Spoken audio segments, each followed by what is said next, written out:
Hello, my name is Santiago Gutiérrez. I am executive editor of business publication Latin Trade. Welcome to day 3 of Latin Trade Week. This is an event in which we have invited some of the world's top experts to reflect and to make sense of the world of business in Latin America in 2022. On Tuesday, for instance, we had a conversation with the Minister of Finance of Guyana, which, as you might know, is the world's fastest growing economy. Yesterday, we had a very interesting discussion on corporate performance that brought together credit rating agencies and think tanks. Today, we want to focus on social and political conditions. We want to explore how they will affect electoral and economic decisions, and most of all, social and economic outcomes. And to go beyond slogans and cliches to find the real trends and decipher their implications, we are very fortunate to have with us 3 fantastic speakers. It is an honor to introduce to you Cynthia Arnson. She's director of the Latin American program at the Wilson Center and one of the most respected voices in Washington, D.C. about Latin American issues. During more than 20 years at the Wilson Center, she has testified before the US Congress, both House and Senate, and has produced scores of publications on Colombia, Central America, Argentina, Venezuela, security and organized crime, energy, human rights, and US policy in Latin America. She's a former foreign policy aide in Congress, and she also held positions at Human Rights Watch and in academia. Irene Mia is a senior fellow for Latin America and conflict, security, and development at the International Institute for Strategic Studies, IISS, in London.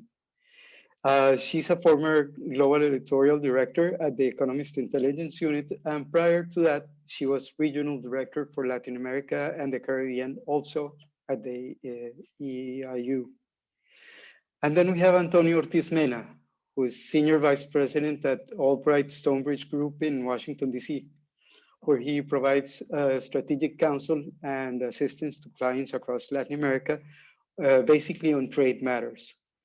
Prior to joining ASG, Antonio served as head of economic affairs at the Embassy of Mexico in the United States. And he teaches international political economy at CIDE, the Center for Research and Teaching in Economics in Mexico. And he teaches at the School of Foreign Service at Georgetown University. Prior to that, he was advisor to the Ministry of Trade and Industrial Development in Mexico. So we have many questions for you, some of them perhaps impossible to answer. Will populism be the name of the game in the region? Will Lula and Petro become presidents of Brazil and Colombia? Will there be another chain of social outbursts in our capital cities? Will the current social contract prevail in Central America? Or perhaps will Barbados and Jamaica cut their ties to the UK? So we have many issues. But let me start by going into general direction and then moving into specifics a little bit later. So to start, I want to ask the first question to Cynthia Arnson. Cynthia, what's your take on the Latin American political scenario for 2022? Sure. Thanks, Santiago, and thanks for that generous introduction. I don't think it's any surprise to the audience for this event that politics in the region are volatile, publics are polarized, and the political array of candidates is deeply fragmented. And what I'd like to do is share some specifics from recent public opinion polling, both from the Americas Barometer produced by LAPOP at Vanderbilt University and also Latino Barometer, to give some specifics about public attitudes and what that portends for the future of democracy in the region.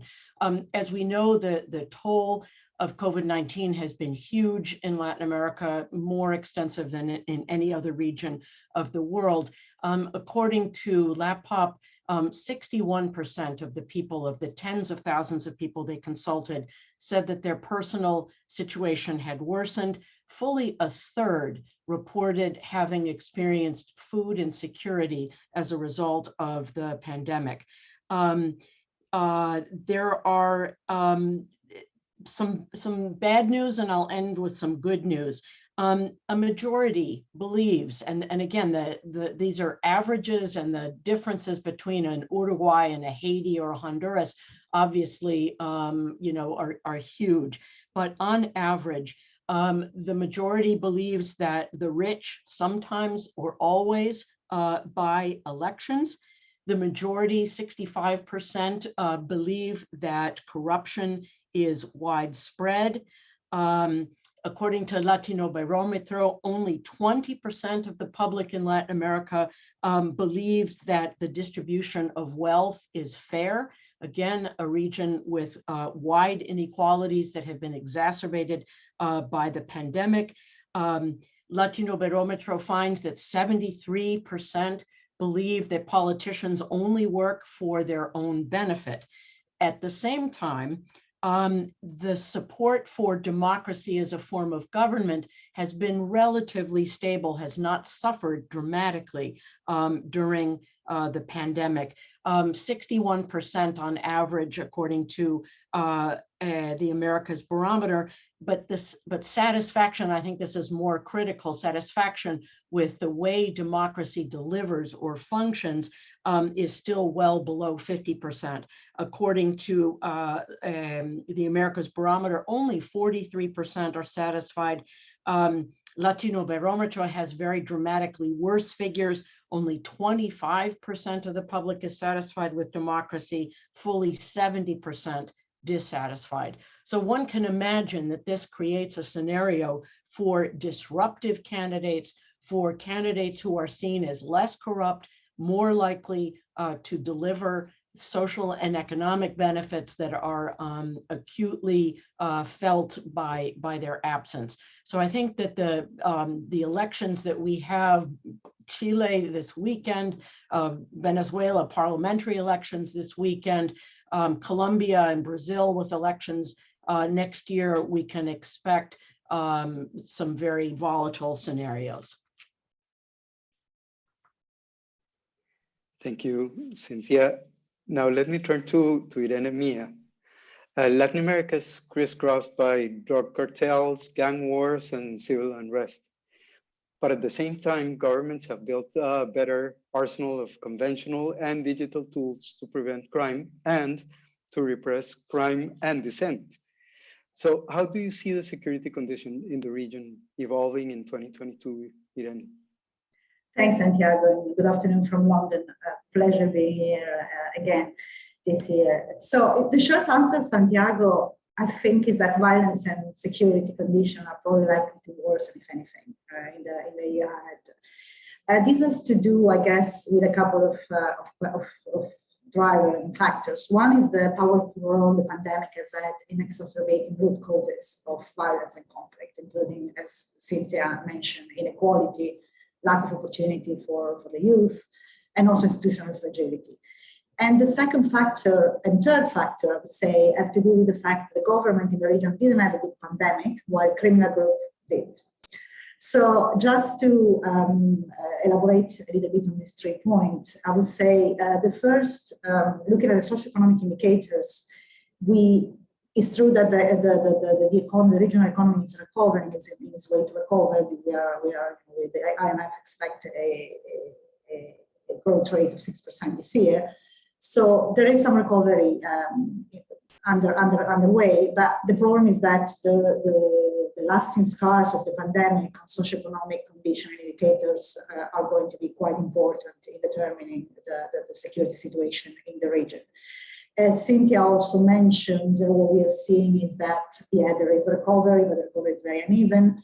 There are a lot of uncertainties in terms of vaccine rollout. If you look at the percentage of people being fully vaccinated, as it is today, is something like 46% average for the region, which is already very low.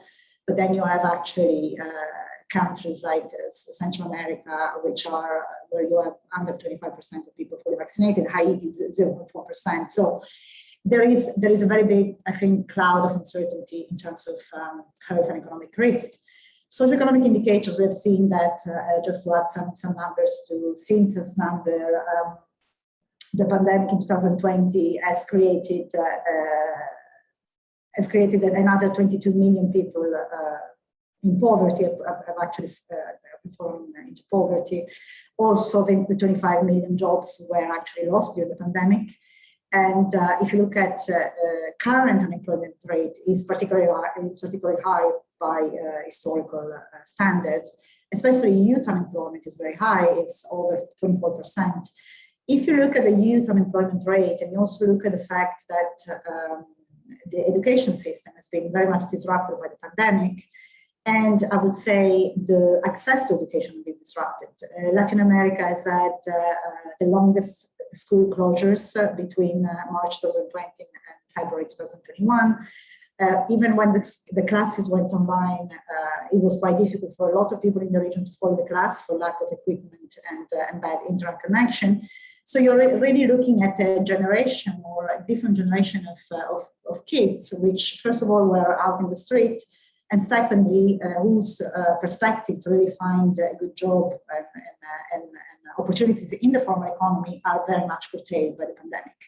So this is one of the socioeconomic problems at the basis of violence and crime are there and are actually worse with respect to where we were before the pandemic. In terms of government, my other point, what I would like to highlight is really the financial, operational, and legitimacy strains that the pandemic put on government across the region. So the region already, the government in the region already were suffering from inefficiency, limited resources, and what the pandemic really did was straining their capacity to even reach some part of their territory with basic services, and really performing some of their basic duties. And also in terms of fragilities, institutional fragility were actually worsened by the pandemic. At the same time, as I said, criminal gangs did have a good pandemic because they probably were the most careful at really adapting to the pandemic in terms of reconfiguring their supply chain and also really embracing digitalization quite enthusiastically with in their illicit trade and through the dark web. Also, what is particularly notable, I think, of the gangs criminal governance landscape post-pandemic is the fact that criminal gangs actually use the pandemic to entrench themselves into society, really to raise their legitimacy with the population. And they have done that exactly leveraging the strengths in government attention and resources, and really stepping in and providing those basic services that the government wasn't able to provide in terms of reinforcing curfews, trying to really provide basic goods. In some cases, you've seen even the gangs helping in terms of provision of health services. You may remember last year at the beginning of the pandemic in Brazil, the health minister actually calling for the gangs to help in helping in the healthcare effort of Brazil. So what you're going to see, I think, this year and the year to come is really a very complex picture for increasing part of the region, whereby you have two different types of governance kind of overlapping and coexisting. So you have the legal and the criminal governance coexisting in a certain way. You are going to see the criminal groups continuing to step in and replace the government where the government cannot actually reach, and really becoming more of an actor to be reckoned with by the governments in the region. So I think that will open a host of new scenarios. Is it going to be also connected with the fact that there will be election? There are still important election in the region. So what are the government going to do? Are they going to go to continue with iron fist policies? There is an option to start negotiating, not just for curbing violence, but also for provision of services. What are the implications in terms of general governance and rule of law those countries. So really a host of problems, but really a very much more complex security and violence picture, I would say, after the pandemic. That's bone chilling in a way. Thank you so much, Irene. Antonio Ortiz-Mena, how will the forces that Cynthia and Irene just mentioned be reflected on trade and investment in the region next year? Yes, thank you, Santiago. Thank you for the invitation. So one thing I would say based upon what Cynthia and Irene said is that the COVID pandemic hit Latin America really hard in terms of public health, and then public health affected the economy. So the region had a larger number of deaths in absolute and relative terms than other regions, and the economic downturn was steeper and longer than in other regions. So it's in a very difficult situation, in addition to what has just been said. Looking toward 2022, and specifically at trade and investment, I would focus on the following issues. Number one, energy transition. There are both international organization pressures, civil society pressures, domestic political pressures to engage in an energy transition. So which countries will be more willing to really accept investment and engage in the energy transition? Which ones will say, no, it'll affect growth, I can't do it? That will be one difference. Number two, what countries have assets that are required for the transition? For example, for electric vehicles, a lot of companies are looking for lithium, and several countries in the region have vast lithium resources, but also nickel and cobalt. How would that play out in investment? So that's energy transition. Number two, I would say there will be a premium on ESG, environmental and social governance. Again, not because of international treaties, but because of social and political pressures. We also mentioned that Latin America is one of the most unequal regions in the world. And the COVID pandemic and the economic downturn increased those inequalities. So there will be a lot of pressure to make sure that companies investing there, domestic companies or international companies, really have a positive social effect, economic effect, environmental effect. I don't think it will be business as usual. And then beyond that, there's a question about what will happen to trade relations and trade agreements. I would say that some countries have a good shot at attracting investment for reshoring to produce for the domestic market. This would be the larger countries, perhaps Brazil and Mexico. It might be challenging to do business there, but the market is so big that it is risky for companies not to be there, especially if their competitors are there. Then there's the alternative of reshoring in Latin America to produce for re-exports, not necessarily for the domestic market. And here I expect a combination of still pretty much open trade. The only country in the Americas that recently decided to leave a trade agreement was the US with NAFTA. So we still have Mercosur, even though Uruguay criticizes it. Chile is completing negotiations with the EU. We have the Pacific Alliance. We have the USMCA. So they're not throwing away trade agreements. But I think that there is a growing trend of economic nationalism. For those in the audience that studied the history of Latin America, you will recall import substitution industrialization. I think that we are looking at an import substitution industrialization 2.0, attracting investment, having some trade barriers, focusing on some national champions. So it'll be a hybrid, a complicated system that will work itself out over a number of years, and it will be different in different countries. But those are the categories, the lenses through which I would see how countries will fare next year. Perfect, thank you, Antonio. Going back to Cynthia, you mentioned that we have polarized nations, and that's all over the hemisphere. Where do you see this polarization transforming into conflict, and where in sort of a reversion to the center? Well, let's see.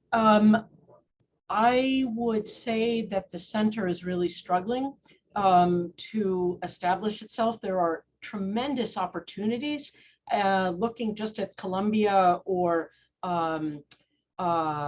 Brazil, countries that have elections in 2022, but the center is not succeeding in coalescing for a number of reasons. One, there is too much competition between personalities. Colombia, Santiago, you can comment on this better than anyone. I mean, I think there are like 50 or 60 candidates right now, or pre-candidates, looking ahead to elections that will be held next May. I mean, that's just insane. And at the same time, a candidate of the left has a strong social base, high negatives. We're talking about Gustavo Petro, but also, you know, an organized ground game, a social messaging, and he, you know, is already preparing while everybody else is still competing with one another. Similarly, in Brazil, the expectation is that we will see a resurgent Lula going up against Bolsonaro in a very dirty election, and you have someone like Sergio Moro, the prosecutor in the Odebrecht and in the Lava Jato case, who is coming into the fore, who would in many ways be an ideal president, but just is not touching the various constituencies, the social bases. And that's the critical thing. You can find all of these people who would be extraordinarily good presidents. I can tick off some of the names, you know, in Colombia, and they have not yet managed to establish a presence outside Bogota to connect with the population the way politicians must do to win elections. So, you know, conflict, yes, conflict, I think, for the most part in the political sphere, not in the military sphere, although we can talk about illegal armed groups and their strengthening, as Irene did. Terrible situation in Colombia along the Venezuelan border.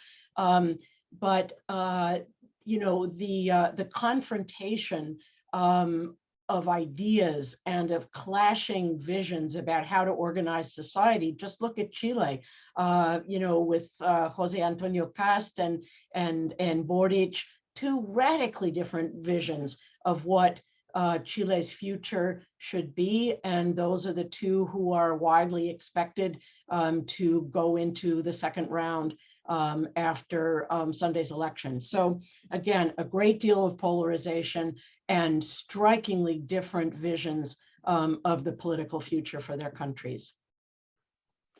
Thank you, Cynthia. Staying on the same, say, unfortunate ground of conflicts, Irene, what will be the future hotspots of conflicts and the fragility areas in the region? It's a very good question, Santiago. I mean, I think what we're seeing is some of what Antonio and Cynthia mentioned. We see that there are a number of, I think, fragility areas potentially in the region. Obviously, the polarization is one thing. I would add also fragmentation in the local legislature, which obviously would make difficult to really implement any kind of coherent agenda in some countries. But more on the criminal side and conflict landscape, I would say that we are going to see the current hotspots of conflict, which are, as Cynthia mentioned, Colombia, the border between Colombia and Venezuela, Mexico, Central America, the border with the US. Again, I think Haiti is something that we don't include. We do have a report here at the IISS on armed conflict. It's like a survey we do every year. So at the moment, we don't include Haiti, but I think next year we would like to include it, because obviously it's actually I would say the exemplification of really a state where the state has evaporated in a way. So it's really criminal governance. And I think connected to Haiti, but also Central America, is an area of fragility exacerbator of conflict is definitely going to be migration, and obviously migration is something that is going to be exacerbated by the pandemic because of the reason we mentioned. So increasing poverty, lack of opportunities, and violence in most of the countries, which are already now the hotspot violence, notably the Northern Triangle in Central America, but also other countries in the region. And I would also add climate change. When we just started COP26, it's something that, of course, it's one. I don't think there is any study really linking climate change with as the main driver of migration, but it's definitely an exacerbator of migration instability. Central America, notably, those countries and most of the region is really very much vulnerable to climate change. Again, after COP26, I would say the focus is still on mitigation, and mitigation is not a solution for the region. The solution for the region is adaptation and try to find ways to adapt to the new reality. So I think it's quite a complex situation in terms of hotspot. I would say Venezuela as well is something that is still in our radar. We were, I guess, some of us were more optimistic about the yet another round of negotiation, but there it's really a state which I would say it's really a thorn for all the regions. Obviously, it's also exporting instability to Colombia and to the neighboring countries. So yeah, again, a very complex landscape and not much positive to report. Well, that's not good news, as you say. But let me turn now to Antonio. Let me ask you something. In this volatile environment, do you think that investors have become less tolerant to corruption and to social and political instability in the region, or perhaps more eager or willing to accept that such is life in the tropics? I would say that the brief answer is that they have become less tolerant, but let me elaborate, okay? They have become less tolerant. First of all, because stronger enforcement of anti-corruption rules, say in the US it's FCPA, but in new agreements like the USMCA, Mexico, US, Canada, you have a specific chapter on anti-corruption, right? And you didn't see these chapters in older generation agreements. So there are stronger enforcement, new commitments in more recent agreements, and then bigger social pressures, right? So I think that the tolerance will be less and less and less, even if it's difficult to do business that way. I think companies that find a way to, again, have good environmental and social governance will do better than those that do not. And a central part of a positive ESG is not engaging in corruption, combating corruption, aiding transparency. I think this cuts across the region.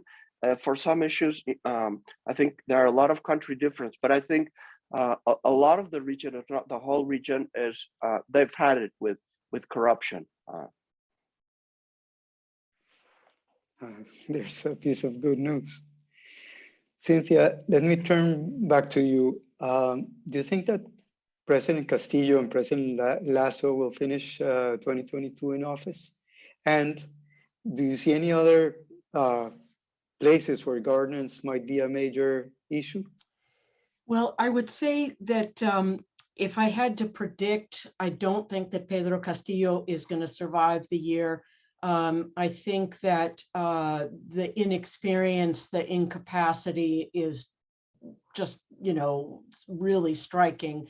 And Peru, of probably all of the major South American countries, has the greatest experience with volatility. We saw something, last year, like 3 governments in the space of 6 weeks. I don't remember exactly what it was, but a constant turnover.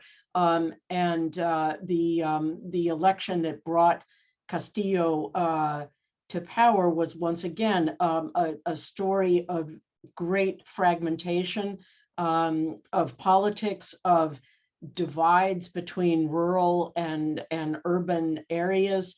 But I think the lack of governance capacity is really striking, and I would be surprised if Castillo is able to survive the next 12 months.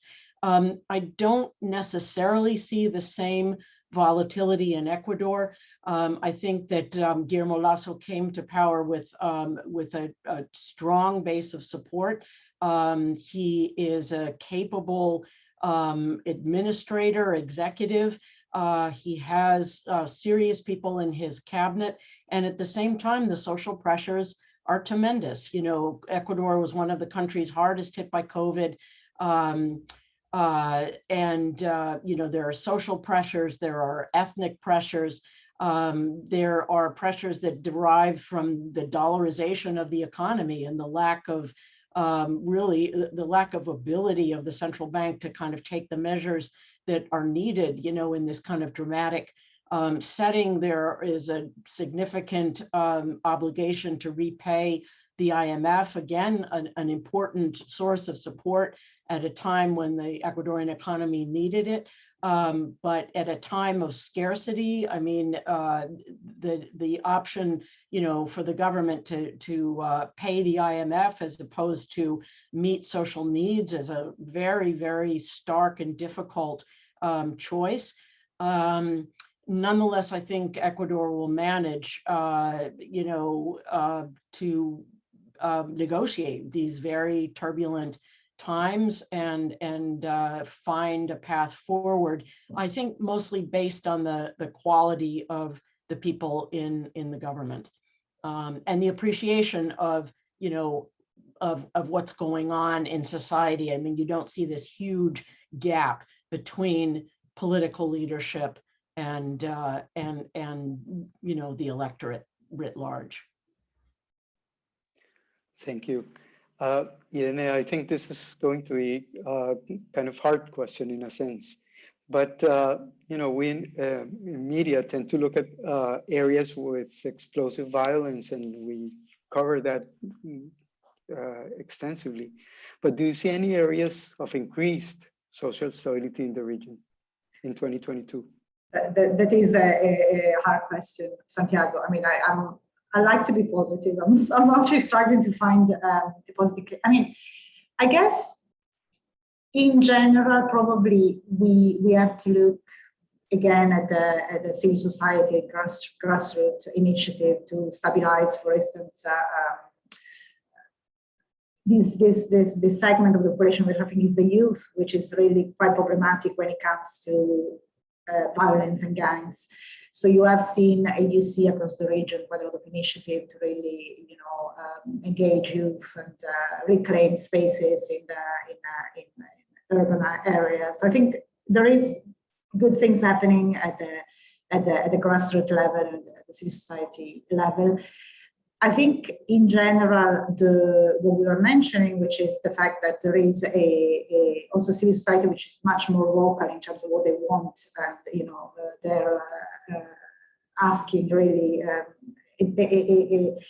a change, a substantial change in the economic model followed until now, which, as we have seen during COVID, is not working in some ways, because of course, you know, it has led to a lot of increasing growth in general for the region, but not the growth, so to speak, hasn't really trickled down to the different segment of the population. So I think, in a way, of course, it's something that can result in more instability, more unrest, and also,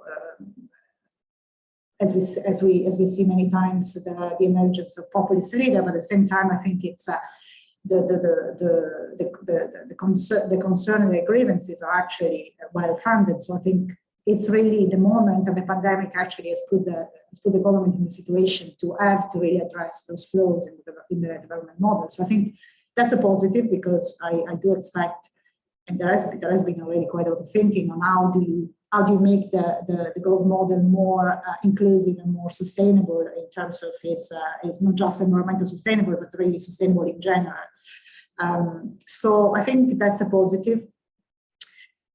We have seen also what we mentioned, what we've seen many in many cases in terms of how the different businesses, but also the government can actually embrace digitalization and digital tools. You mentioned in your first question to me, is something that we have had all to leapfrog in a way in our use of technology. So that's something that could help. Definitely also what Antonio was mentioning in terms of reshoring, that's a good opportunity for the region. Obviously it would require quite a lot of vision and investment in infrastructure in other way, but could be a way also to address some of the grievances and creating more growth for the region. So yeah, I think it's not all bad. I think there are lots of good cases we can look at, but I do think that it's more what I'm particularly concerned also is the transnational nature of all those criminal groups we're seeing in the region that would require also transnational responses, right? So more cooperation, more coordination across different countries. Thank you, Irene. Antonio, and considering the political and social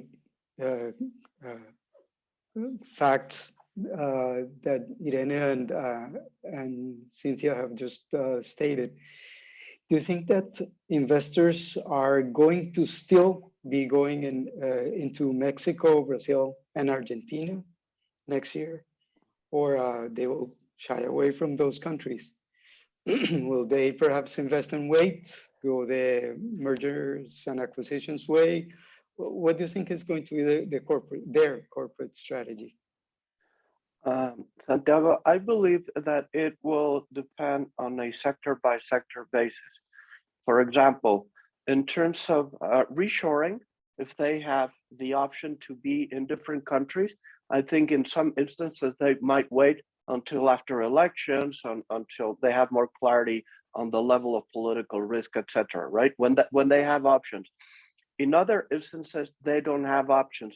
For example, if you're a construction company, well, you build a road in the country that requires the road, right? That's not like reshoring, right? Or if you are in the energy business, right? You extract the resources where the resources are available. If you're looking for lithium, well, you go to Bolivia, or you go to Argentina, or somewhere in Chile. So I would say it would depend on the nature of the investment, right? Is it, as I say, resource seeking or market seeking, etc. And all else being equal, I would say that if companies have an option, in some instances, I think that they will wait, they will hold off, or they will make sure that they do have an exit strategy, right? Not to invest in fixed assets that have a return over the medium and long term if there's such a high degree of political risk, social unrest, etc. So it's a very, very mixed situation. Perfect, thank you so much. And I want to apologize to Cynthia, because I think this is perhaps the hardest question of all. What do you think is going to happen in Central America in 22? Yeah, well, it's again, very complicated. We've just seen, a so-called election in Nicaragua, a consolidation of a true dictatorship. I mean, it's quite striking. I mean, I don't think we've seen this, since the terrible years of military dictatorships in Latin America, where you have somebody going into an election, a leader of a country, with all of the opposition candidates in jail, charged with these totally spurious things like, treason and betraying the homeland and that kind of thing. I mean, it is really a dramatic situation. And as the Nicaragua becomes more isolated because of US sanctions, because of drying up of international loans, there will be more pressures to migrate. And that's obviously going to have a strong impact, most directly on Costa Rica, but also, will put pressure on countries between Nicaragua on the way to the US southern border. The number of Nicaraguans, of Venezuelans, in custody by US Border Patrol is as high or higher than other nationalities, from the so-called Northern Triangle. And within, let's start with El Salvador, because I think that's the easiest. I mean, you see a completely unrestrained Nayib Bukele moving to restrict the powers of an independent judiciary, with strong support in the Congress as a result of the elections last February. So able to move with very few checks on his behavior, and increasing militarization of politics, reliance on the army to do things, including intimidate, the Congress, as it did, a couple years ago. There will be, and also, very kind of dramatic measures and moves against the independence of civil society organizations. A new law that is being discussed that puts severe restrictions on NGOs that receive funding from foundations in the United States, from organizations like the National Democratic Institute or the International Republican Institute. So it's a really dangerous concentration of power. And in Honduras, again, elections coming up this month. It'll be very interesting in a very polarized setting to see whether there's continuity with the government of Juan Orlando Hernandez, or something that is disruptive and going back to a presidency of the wife of Manuel Zelaya, who had been deposed in the middle of the night in his pajamas, put it on an airplane and sent packing.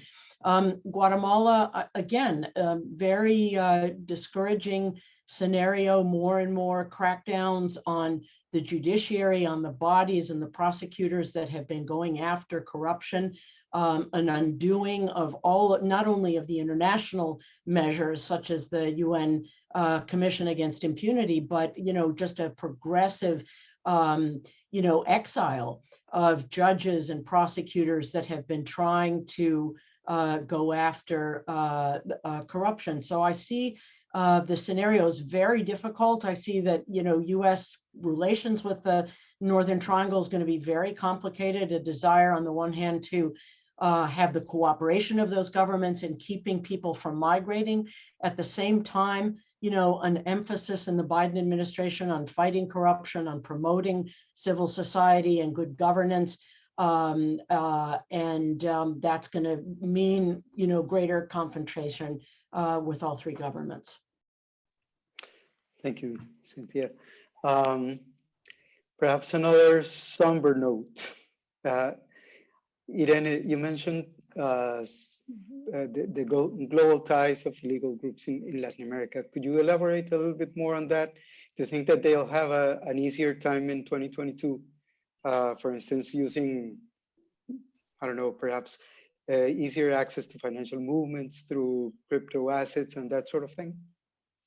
Yeah, I mean, it's a fascinating and very, very scary, actually, field of study. But yeah, I mean, I think what we have seen, again, short answer is probably yes. What we have seen this year or last year, notably in 2020, it's really the extent to which those groups are much better than the rest of the legal businesses to adapt and to actually leverage the disruption of the pandemic. So not only we have seen a kind of reconfiguration also of the way of trafficking drugs, right? So we have seen it was borders were closed, obviously, so we had to find other ways. So what you've seen is that they started using more multi-ordinary aerial trafficking. They have started to use all land transportation routes from South Central America to Mexico, drones, and all sorts of other ways to actually traffic in drugs. Also, you actually see the disruption and changes in the routes. You not only, for instance, and also I think there have been also changes in the nature of those groups and what they are doing. Because if you look at very complex landscape like in Brazil, whereby you have commands on one side, kind of more traditional criminal groups, but also you have the militias on the other side. You've seen that normally militias weren't really involved in drug trafficking. They were more involved in racketing and offering protection to businesses. But with the pandemic, they had to move also into the drug trafficking, and that's as an implication because those militias are very well connected with politically, and so there are changes in the nature of the different criminal groups. Same in Colombia. What you've seen is also the Brazil command. Again, cocaine.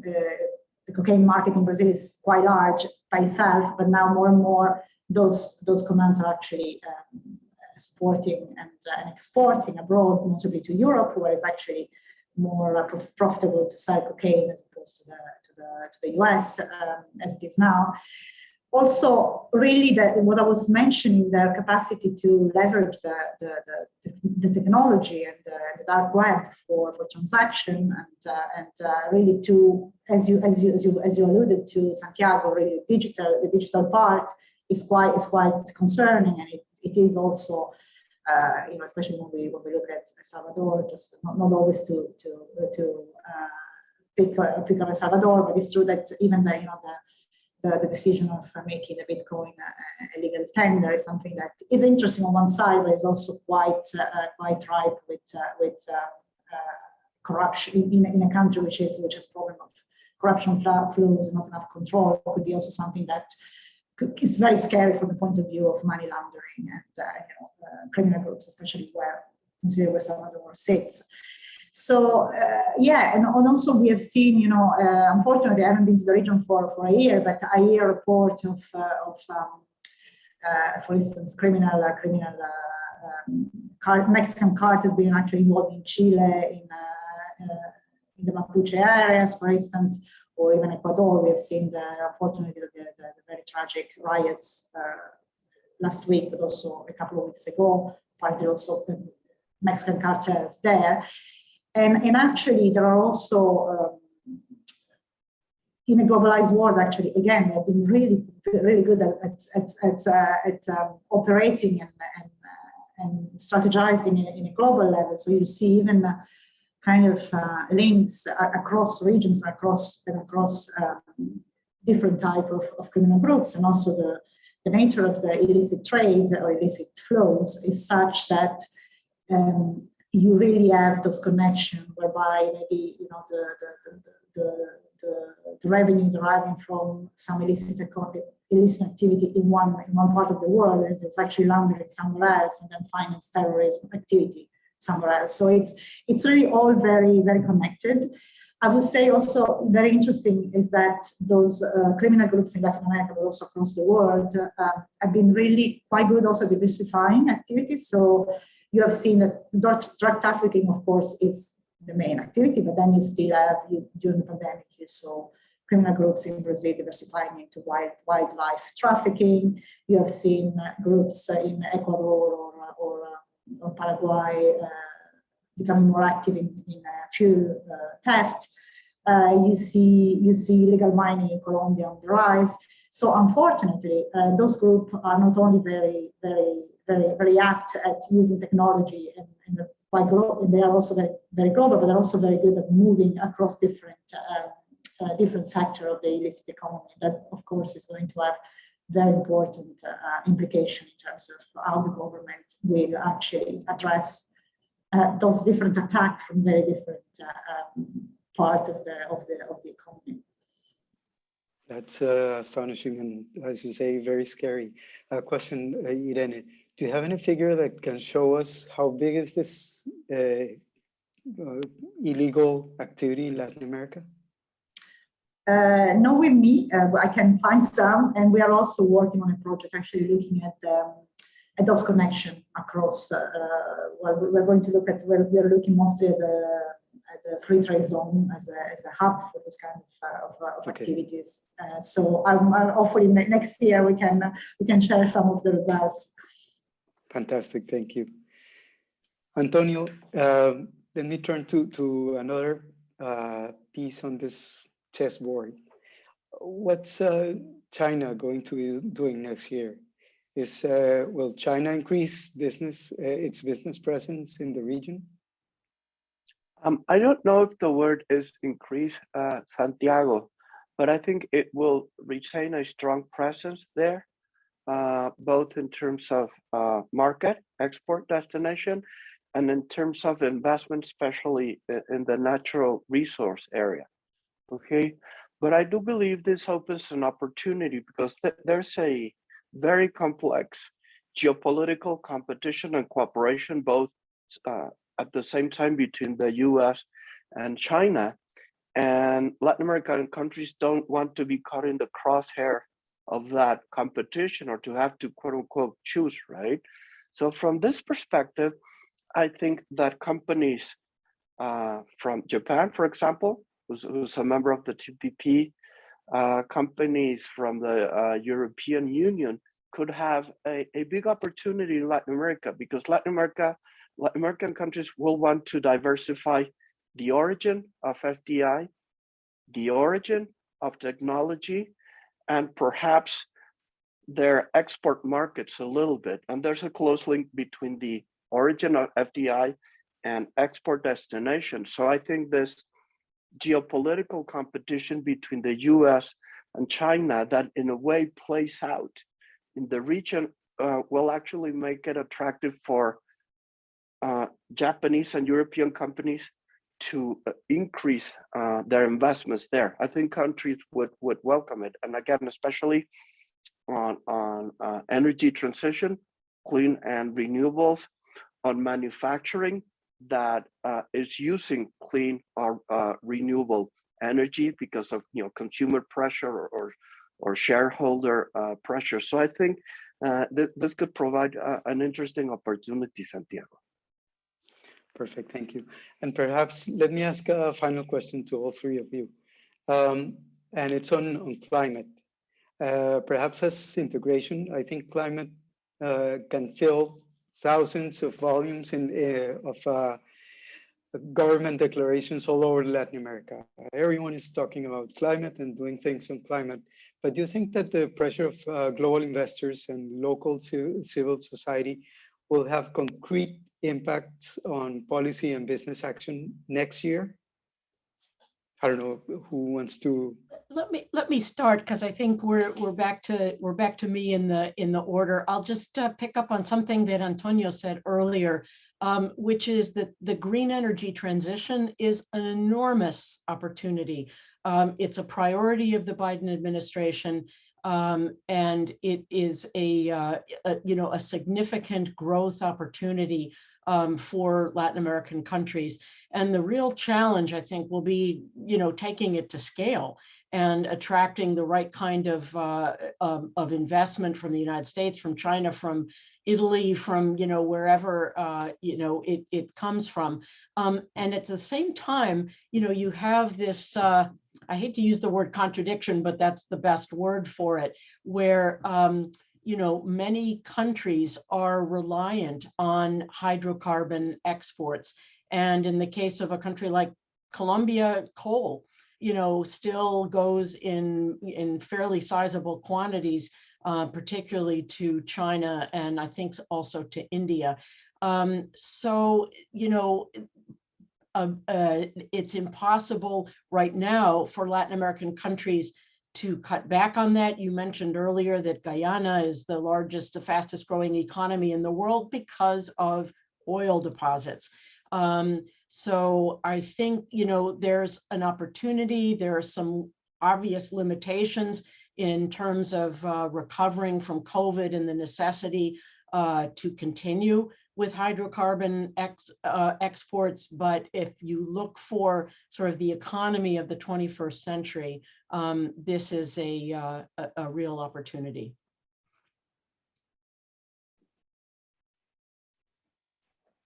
I guess I got second in the order. So yeah, I do agree with Cindy for sure on everything she said. I think it's a good opportunity. At the same time, I think it's important when you look at the role that Latin America plays in general climate resilience. I would say obviously the Arnson and the rest of it. I think it is a very complex issue, right? Because if you really want to see changes in terms of, stop deforestation, if we look at the Arnson, it's really a matter of changing the underlying economic model, right? Because it's if the economy is based on cattle and on soybeans, of course, there will be more deforestation. And to change, and to a certain extent, similar to coca crops in Colombia, if you don't actually provide alternative to the local economy, it's very hard to make changes. So I think, really, for me, it's very important. I think it's a point that needs to be stressed in all this conversation. It's really how do we change and how do we ensure the financing for changing the economic model in some of those countries. The same applies for Central America. Of course, it's the type of, which is one of the most vulnerable, say, to climate change at the region of the world. So it's even there, sometimes it's a question of really educating agriculture or what is agriculture, what are the crops that are the most adapted, and also and some kind of more or better early warning system in terms of what is coming, whether it's a drought or whether it's flooding. So I think the key word would be really funding, try to actually have funding to cover for those adaptation strategies. And I think the problem is that those funding are not enough, I think, and also the focus is much more on cutting emission, which of course it's important, it's needed, but I think equally is very needed to really think in a holistic way when we look at Latin America and thinking, okay, how do we actually make the economic system in a way conducive to an economy which is more or less emission intensive, and where all those other good kind of competitive advantage of Latin America when it comes to renewable energy can actually be leveraged to the fullest. And I think we just wrote a blog actually last week on Central America now on this adaptation issue.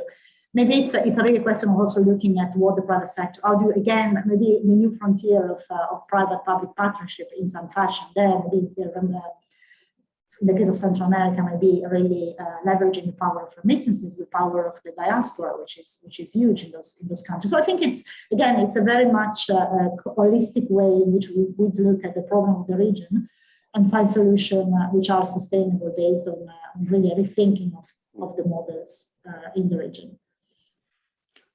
Thank you so much, Antonio. Perhaps. Yes, and I'll surprise myself, and I think I'll end on a somewhat optimistic note here with this issue, because Latin America is resource rich from an energy perspective. Countries in other regions don't necessarily have the same ability to deploy solar at large scale, think Chile, wind at very large scale, think Argentina, hydro at large scale, think Brazil, just think, gas, say Bolivia or Colombia, never mind Guyana, right? And gas is seen as not a renewable, but a cleaner alternative than coal, right? So it could be a transition energy source. So I do think that Latin America has the resources, and second, the incentives to really start changing. And I'm not talking about international agreements. I'm talking, number one, social pressures, local population, local NGOs, really strong pressures. And number two, market pressures in terms of reducing the carbon footprint of goods or services produced in the region. If they have a large carbon footprint, they will have challenges with consumers, with investors, with financing, reputational challenges. So I do think that at least from that perspective, there's a lot of promise from Latin America. Antonio, thank you so much. And that's a very good way to top off this conversation, this discussion. We're almost out of time. And so I want to thank you, our panelists, Cynthia, Irene, Antonio. We learned a lot from you today. A special thanks to the Latin Trade Events team headed by Tatiana, Lorena, Fernando, Maria Julia, and of course, a special thanks to you in the audience. We hope to see you tomorrow at 9 a.m. sharp to see how things will play out in regulation and trade next year in Latin America. Thank you so very much. Thank you. Goodbye.